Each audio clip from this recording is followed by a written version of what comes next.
Hey, it's Althea, and today I am making homemade bug spray or bug repellent.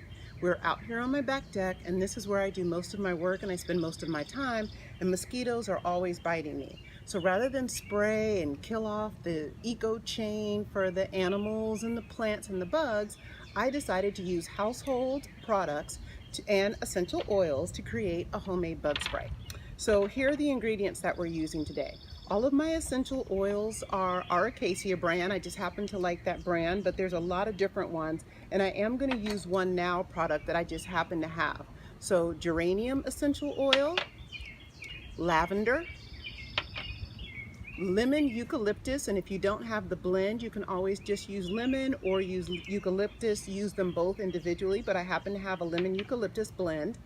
Citronella java. Now let me talk about this really quick. When you go to look for citronella in the store, you will find two different kinds. There is a kind that will just say citronella, and then there's the one that says citronella java. Citronella java is more concentrated and it's a better one to get. It has more of the actual citronella grass that is distilled. It's the steaming of citronella grass that creates the oil. So you want to get the citronella java. And then I have rosemary, and another alternative for rosemary, a lot of us grow it. I have some out in the front of my house. You can cut some of the rosemary, boil water, put the rosemary twigs and stems in the boiling water in a glass bowl, let it sit for about an hour, and use that water instead of the essential oil, and you'll get the same outcome for the rosemary. And then finally, tea tree. And tea tree is just one of my favorite in terms of being an antiseptic. It's a wonderful cleanser in case you get a cut. And I'll tell you that between the citronella java and tea tree, if you've already been bitten and it itches or you scratched it until it's raw, use these two as antiseptic rubs just to stop the itch, the burn, and to keep it clean so it doesn't get infected. Bugs are biting me now, so let's just hurry up and get to this. Okay. We're going to use a carrier oil, and today I am using an organic jojoba oil. This is unscented, and when I say carrier oil, I just mean that these are pure essential oils and should not be put directly onto the skin, but putting a carrier oil and using vegetable glycerin, which is an emollient, wonderful for the skin. These two are going to allow all of the oils to blend and stay blended with our other products, but it's also going to make it kind to the skin.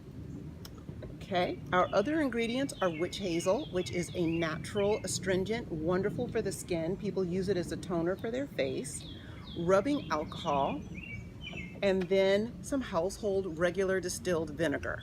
You can use water in place of vinegar. And you notice I've got some bottles of vodka out here.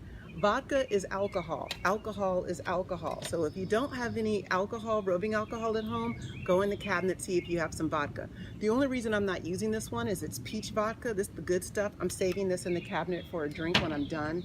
And then there's also the Dutch chocolate. Nobody's trying to smell like Dutch chocolate vodka. So we're going to go ahead and stick with regular rubbing alcohol. All right, so I have my little measuring things here.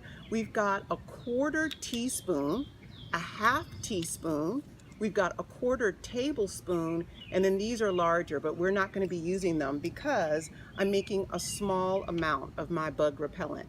Notice that this bottle is glass and that it's dark. Glass because if we use plastic, the oils will stick to the insides and we don't want that to happen. And then it's dark. Notice that I'm outside. We don't want the sun to affect the ingredients that are on the inside. So once we're done, if you decide to do this, keep your glass bottle inside the house. Keep it at a reasonable temperature. You really don't want it to heat up past about 80 or 85 degrees. All right, so let's go ahead and begin. We're going to start with our carrier oil, the jojoba oil. Again, this is the organic one. Let me see, I wrote down my ingredients. We are going to do a 1/2 tablespoon of jojoba. So here is the 1/2 tablespoon right here, and I'm just going to squirt this in here. And you can see I got it pretty full. And I'm not left-handed, but I'm ambidextrous, so we're going to go ahead and just put this bottle right over here and pour it on in there as best we can. There we go. All right, so that's our carrier oil. And now before I start using the essential oils, just because they're so fragrant and they'll stay with you all day long, I'm going to put on these gloves So let's start with our geranium. We're going to do 15 drops of geranium. Geranium is also really great for the skin, hair, and nails. 1, 2, 3, 4, 5, 6, 7, 8, 9, 10, 11, 12, 13, 14, 15. And let's stop there. So if you use this with jojoba oil and kind of put it on your hair, on your nails, on your face, it's wonderful for keeping everything clear and shiny, very shiny. Okay, let's do the citronella next, and we're going to do 15 drops of that one also, because these are our two main ingredients. It already smells good. I wish this was smell-o-vision and you could smell it. Here we go. 1, 2, 3, 4, 5, 6, 7, 8, 9, 10, 11, 12, 13, 14, 15. So 15 drops of geranium, 15 drops of citronella java. All right, we're moving down to lemon eucalyptus. Only 10 drops of the lemon eucalyptus. Welcome to my laboratory. Okay. 1, 2, 3, 4, 5, 6, 7, 8, 9, 10. We're doing 10 drops of lavender as well. Some people love the way lavender smells as an essential oil. It's too strong for me personally, but it smells good in this blend. 1, 2, 3, 4, 5, 6, 7, 8, 9, 10. Yeah, see, when I smell them all together, especially with that geranium, it smells so good. Okay, we're going to do rosemary and just do 5 drops of the rosemary.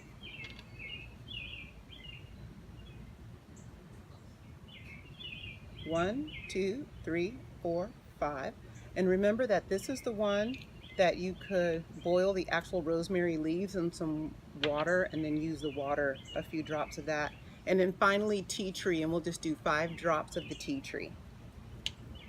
This is such a wonderful astringent. You could use it all the time. 1, 2, 3, 4, 5 for a lot of different household cleaning and body care items. All right, so we have all of our essential oil and our carrier oil in here, and I'm just going to mix that up a little bit. And now I'm ready to add the alcohol. So we're going to do a half a tablespoon of the alcohol. So I'm back here, and again, not using my peach vodka, saving that for afterwards out here on the deck. Instead, I'm going to do half a tablespoon of the alcohol. And as you can tell, I am not left-handed. As you see some of that splash out, it'll be all good. And then we're going to do a 1/4 cup of witch hazel. A 1/4 cup is the equivalent of 4 tablespoons. 4 tablespoons. Is that right? Yeah, 4 tablespoons. So I'm going to do 4 tablespoons. Let me move all of this out of the way so you can see, of the witch hazel. And this is our natural astringent. This time I think I will use the right hand. Since we're going to do 4 of these, we don't want to have witch hazel all over the table. This is really good for the body. Great for the skin as a toner, especially if you have oily skin. If your pores are really open all around the nose, this is something you can just put on a cotton ball and just wipe all around the nose and the cheeks, the forehead. A lot of people know about that oily T-zone. We call it the T-zone, from the nose up to the forehead and across. So these are some of the products that I would recommend using to have really clear, shiny, pretty skin. And this is something that my mother and my grandmother recommended to me when I was young and a teenager, and still have it in the house. Some things never go away. And we'll just do one more.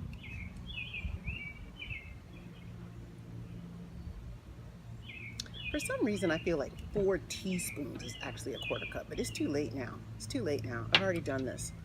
I love making mistakes and figuring it out later. All right, so now we're going to shake this up just to mix our oils and the alcohol and the witch hazel. And you can see it looks a little milky there. I'll put it in the sun so you can see it. It looks kind of milky. But we're not done yet. We're going to do our vinegar. And remember that in place of vinegar, you could also do water. So this is a 1/4 cup of water or vinegar.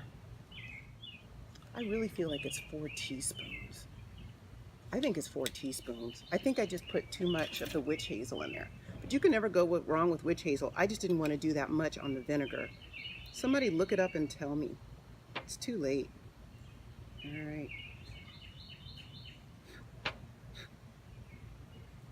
1.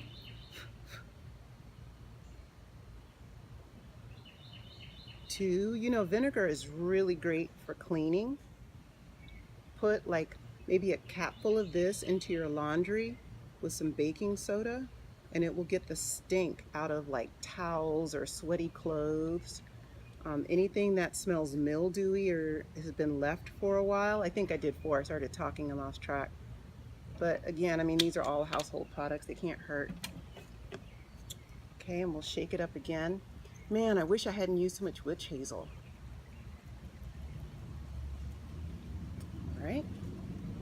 Oh, it smells so good. All right, now we don't want to forget our emollient, which is the vegetable glycerin. And so it is just a 1/4 teaspoon. A 1/4 teaspoon of this. I'm gonna guess this one because I just think it's easier than trying to put it in that spoon.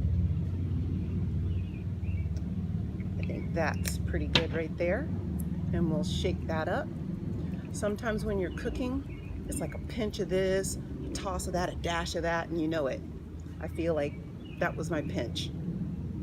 All right, so we are all done. I'm gonna close this up. I'm gonna let it sit, and then when I'm ready to put it on my skin, rather than put it in a spray bottle, because all my spray bottles are plastic, I mean, you could pour this into your spray bottle if you wanted to. I'm probably just gonna do something like this, get a little bit on my hands and just rub it on my skin. Oh, that smells so good. It's kind of heavy on the geranium. Oh, but you can definitely smell the citronella. Citronella is also an antiseptic, as I mentioned earlier, but it's also good if you have arthritis. So if you have achy joints, a lot of people don't know that, using citronella on your knees, the joints of the knuckles and the hands, it will help with some of that pain and the swelling. Eucalyptus is great for inflammation, so that lemon eucalyptus that we used is really, really good for bringing down inflammation, especially in the nasal passages. So this is not only going to keep bugs away, but it's going to smell great, and it has a lot of medicinal properties. All right, that's it from Althea's laboratory. I'm signing off from the back deck. Good luck if you decide to make your natural homemade bug repellent. Peace and light.